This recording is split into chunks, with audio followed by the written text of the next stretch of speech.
All employees, with and without disabilities, need the right tools and work environments to perform their best on the job. An accommodation is a modification or adjustment to a job or work environment that enables a qualified person with a disability to apply for or perform the job. Whether it's the use of a specific type of desk, a technology product or software, or simply a flexible work schedule, when requested, employers are required to provide accommodations for qualified applicants and workers with disabilities under the American with Disabilities Act, or ADA.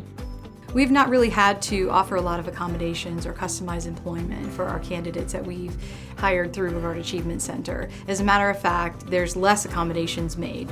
Typical screens in workplace area, typical desks. Occasionally we've had to offer a larger screen, but who doesn't need that? I even need that nowadays. We haven't really had to offer a lot of that. The few times that we have offered, it's not anything that we wouldn't do for any typical employee.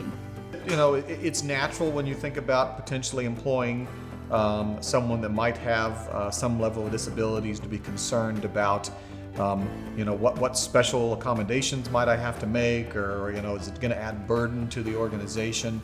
And, you know, really the way we look at it is, if you really step back and think about it, you're making some form of accommodation for most employees as it is. If you're looking at, you know, but perhaps they have child care where they need to come in a little bit, start a little bit later, or leave a little early, or have doctor's appointments, or those sorts of things. You know, the reason you, as an employer, are doing any kind of accommodation, or you work with an employee to meet their specific needs, is because you're trying to build a relationship with that employee. They're committing and to your organization, so you're trying to create an environment that is also supportive of them. But we didn't have to change anything or open a door bigger or smaller or anything. We didn't have to put the sink higher. We didn't have to show them how to turn it off or on. Oh wait, what we had to do, we did have to, we made a soap cup for James because he likes to pump a lot of soap to do the dishes. But you show him and you teach him, and then he learns. So like after, you know, the first time and he doesn't do it right, but just like your other employees, nobody does it right the first time. You show him again, and then he gets it, you know, and then that's it. There was really nothing different than anybody else that I would bring in there. We didn't have to come in anything.